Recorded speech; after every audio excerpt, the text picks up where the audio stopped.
Twongeye kubasuhuza kandi tubaha ikaze hano kuri Hope Hero, amahoro y'Uwiteka abane namwe. Turakomeza dusoma igitabo cyo gutegeka kwa kabiri, ibice 23 ku murongo wa mbere. Ntakagire ucyura mu kase, ntakorosore umwenda wa se ngo amwambike ubusa. Andi mategeko: umenetse ibinyita bito cyangwa uwashahuwe ntakajye mu iteraniro ry'Uwiteka. Ikibyarwa n'ikinyandaro ntibikaye mu iteraniro ry'Uwiteka. Ntakagire wo mu rubyaro rwabo ujya mu iteraniro ry'Uwiteka kugeza kubuzukuruza babo b'ibihe 10. Umunyamoni cyangwa umumowabu ntakajye mu iteraniro ry'Uwiteka. Ntakagire wo mu rubyaro rwabo ujya mu iteraniro ry'Uwiteka kugeza kubuzukuruza babo b'ibihe 10, kuko batasanganije ibyo kurya n'amazi ubwo mwavaga muri Egiputa, kandi kuko baguriye Balamu mwene Bewori w'Ipetori yo muri Mezopotamiya ngo akuvume.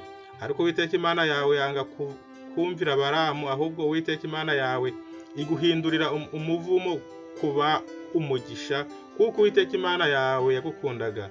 Ntuzabashakire amahoro cyangwa ibyiza iminsi yose ukiriho. Ntukange urunuka Umwedomu kuko ari mwene wanyu. Ntukange urunuka Umunyegiputa kuko ari umusuhuke mu gihugu cyabo. Abuzukuru babo bazajye mu iteraniro ry'Uwiteka. Nutabara kurwanya ababisha bawe, ukagerageza uzirinde ikibi cyose. Muri mwe ntihaba umugabo wahumanijwe n'ibyamubayeho nijoro azave mu rugerero ye kuhagaruka. Ariko nibujya kwira yiyahurize, izuba ryamara kurenga akagaruka mu rugerero. Kandi uzagira ahantu inyuma y'urugerero aho muca kwihagarika, kandi mu bintu byawe uzajyanemo igihosho. Nusohoka ucicara ugicukuze, uhindukire utwikire aho uhagurutse, kuko Uwiteka Imana yawe igenderera hagati aho muganditse. Ni ukuri ngo igukize, ikugabize ababisha bawe bari imbere yawe. Nicyo gituma aho muganditse akwiriye kuba ahera, itahabonamo ikintu cyose giteye isoni, igahindukira ikabavamo. Imbata icitse shebuja ikaguhungiraho, ntuzayimusubize. Ibane namwe hagati muri mwe, aho izatoranya muri mwe mu midugudu yanyu. Aho ikunze kuba ntuzayigirire nabi. Ntihazagire maraya mu Isirayeli, ntihazagire utinga abagabo mu Isirayeli. Ntuzajyane igisasuro cya maraya cyangwa ibihembo by'utingwa mu nzu y'Uwiteka Imana yawe ngo uhiguze umuhigo wose, kuko ibyo byombi ari ibizira Uwiteka Imana yawe yanga urunuka. Ntuzagurize mwene wanyu kumwaka inyungu, naho yaba ari ifeza cyangwa ibyo kurya cyangwa ikindi kintu cyose kigurizwa kubona inyungu. Umunyamahanga wemererwa kumuguriza kumwaka inyungu, ariko mwene wanyu ntuzamwake inyungu. Uwiteka Imana yawe ibone kuguhera umugisha ibyo ugerageza gukorera byose mu gihugu ujyanamo guhindura. Nuhiga Uwiteka Imana yawe umuhigo, ntuzatinde kuwuhigura, kuko Uwiteka Imana yawe itazabura kuwukubaza bikazakubera icyaha. Ariko niwirinda guhiga ntibizakubera icyaha. Ijambo riva mu kanwa kawe ujye uryitondera urisohoze. Numara guhiga Uwiteka Imana yawe umuhigo wahigishijwe n'umutima ukunze, ukawusezeranisha akanwa kawe. Nujya mu ruzabibu rwa mwene wanyu, wemererwa kurya inzabibu ugahaga uko ushaka, ariko ntuzagire izo usoromera mu kintu ufite. Nujya mu masaka ya mugenzi wawe agihagaze, wemererwa guca amahundo, ariko ntuzatemeshe umuhoro imyaka ye.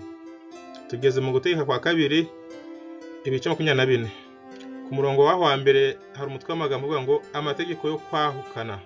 Umuntu narongora umugeni maze ntamukundwakaze kuko ari giteye isoni yamubonyeho, amwandikire urwandiko rwo kumusenda arumuhe, amwirukane mu nzu ye.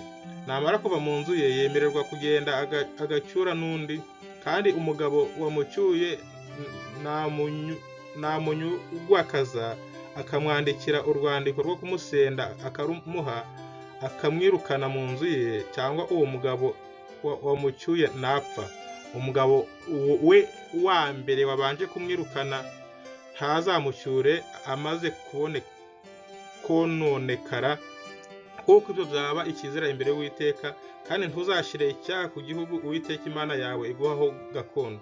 Umugabo naba arongoye vuba ntazatabare kandi ntazakoreshwe umurimo wose, amare umwaka iwe aruhutse, anezeze umugore yarongoye. Ntihakagire umuntu waka urusyo cyangwa ingasireho ingwate, kuko yaba yatse ubugingo bw'umuntu ingwate. Nibabona umuntu wibye uwo muri bene wabo Abisirayeli akamugirira nk'imbata cyangwa akamugura, uwo mujura azicwe, uko abe ariko mukura ikibi hagati muri mwe. Wite kumuwuze w'ibembe kugira ngo ugire umwete wo kwitondera no kumvira ibyo abatambyi b'Abalewi bazabigisha byose. Ibyo nategetse abo azabe ari byo mwitondera mwumvira. Uhore wibuka ibyo Uwiteka Imana yawe yagiriye Miriyamu mu rugendo ubwo mwavaga muri Egiputa. Nuguriza cyangwa nutiza mugenzi wawe ikintu cyose, ntuzinjizwe mu nzu ye no kwiha ingwate muze.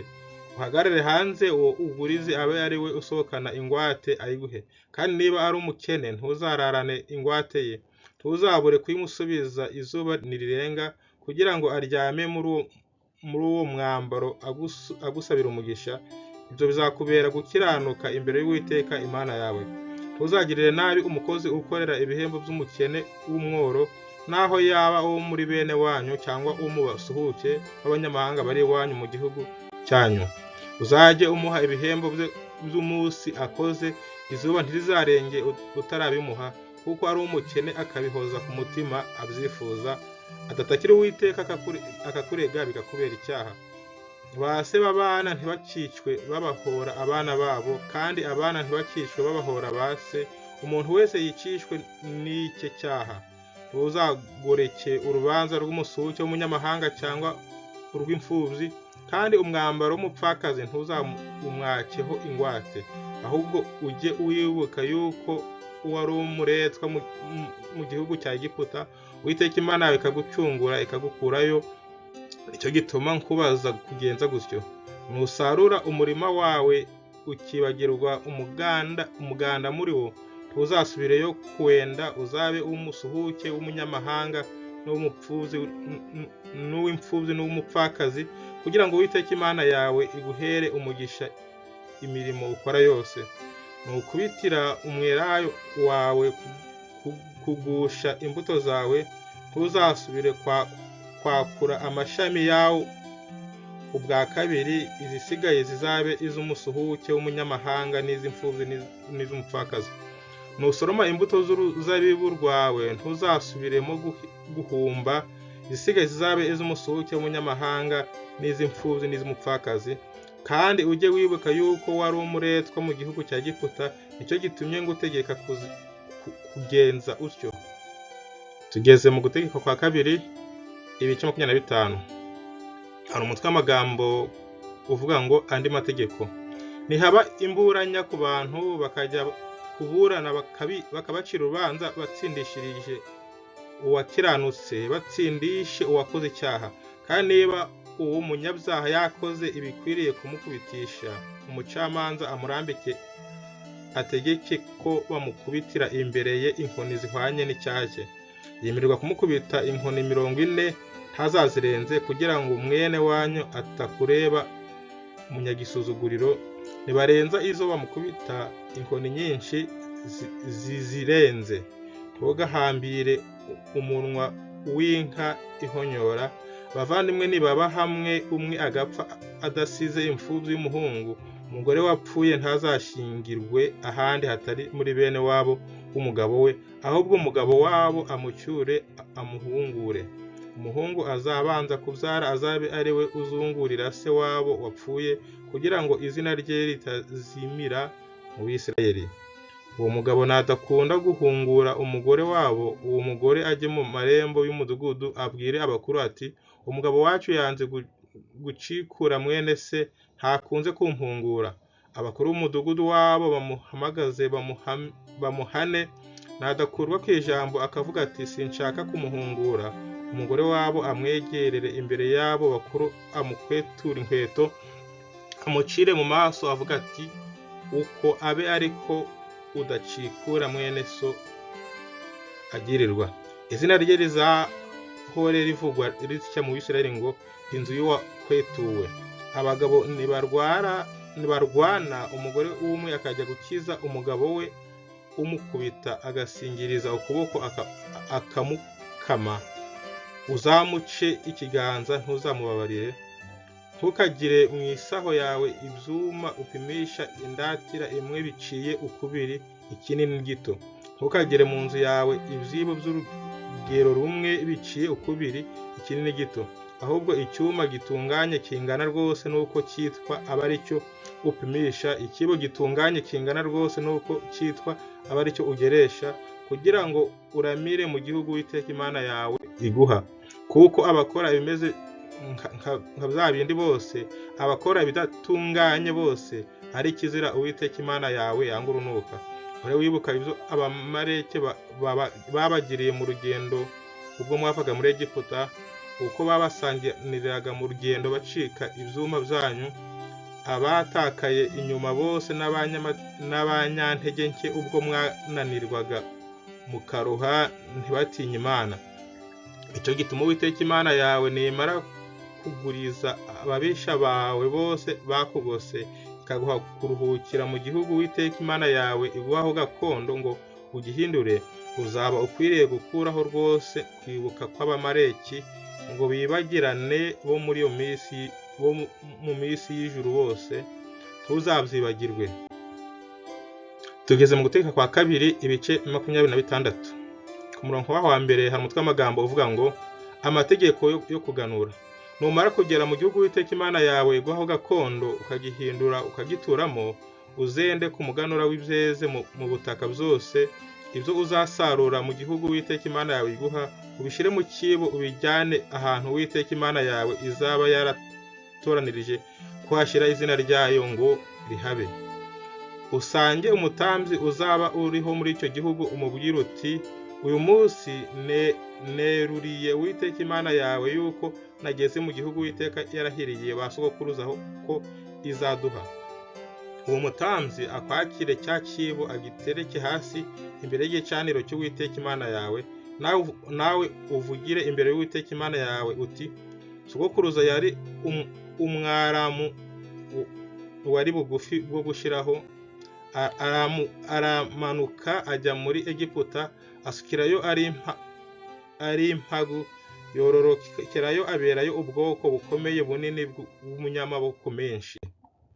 Abanyegiputa batugirira nabi, baratubabaza, badukoresha uburetwa bw'agahato, tutakiri Uwiteka Imana ya ba sogokuruza. Uwiteka yumva gutaka kwacu, areba umubabaro wacu n'imirimo yacu n'agahato baduhata. Uwiteka adukuza muri Egiputa amaboko menshi n'ukuboko kurambutse n'ibiteye ubwoba bikomeye n'ibimenyetso n'ibitangaza.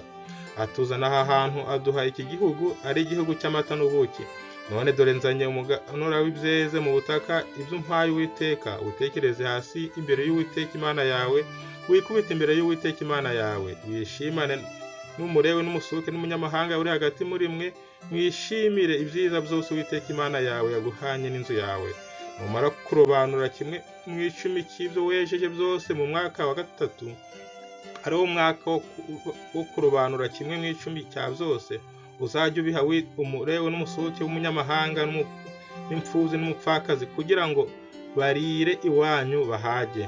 Uvugire imbere y'Uwiteka Imana yawe uti nakuye ibyera byose mu nzu yanjye, mbiha umurewe n'umusuke w'umunyamahanga n'imfuzi n'umupfakazi, uko amategeko yawe yose wantegetse ari.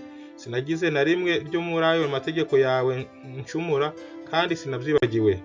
Sinigeze kurya ibyo byera nkirabuye, kandi ntacyo nabitse ngihumanye, kandi sinabitanzeho ibinyagano. Ahubwo numviye Uwiteka Imana yanjye, nitondera ibyo wantegetse byose. Curika amaso uri mu ijuru, ubuturo bwawe bwera uhane ubwoko bwawe Abisirayeli umugisha, n'ubutaka waduhaye by'igihugu cy'amata n'ubuki, kuko warahiye ba sogokuruza. Uyu munsi Uwiteka Imana yawe igutegetse kumvira icyo amategeko n'ayo mateka, nuko ujye ushyira umutima wawe wose n'ubugingo bwawe bwose kuyitondera no kuyumvira. Uyu munsi wasezeranyije Uwiteka kuba Imana yawe, kugira ngo uhore ugenda mu nzira ikuyoboye, witondere amategeko yayo n'ibyo yagutegetse n'amateka yayo, wumvire ibyo ikubwiye. Kandi Uwiteka uyu munsi yagusezeranije kumubera ubwoko yironkeye nk'uko yakubwiye, kandi yuko uzitondera amategeko ye yose, kugira ngo agusumbishe ayandi mahanga yaremye yose, uyarushe gushimwa no kugera no kubahwa, ubere Uwiteka Imana yawe ubwoko bwera nk'uko yavuze. Mwakoze kubana natwe, tuzasubire ku munsi w'ejo. Uwiteka abagire neza cyane, naho ubutaha.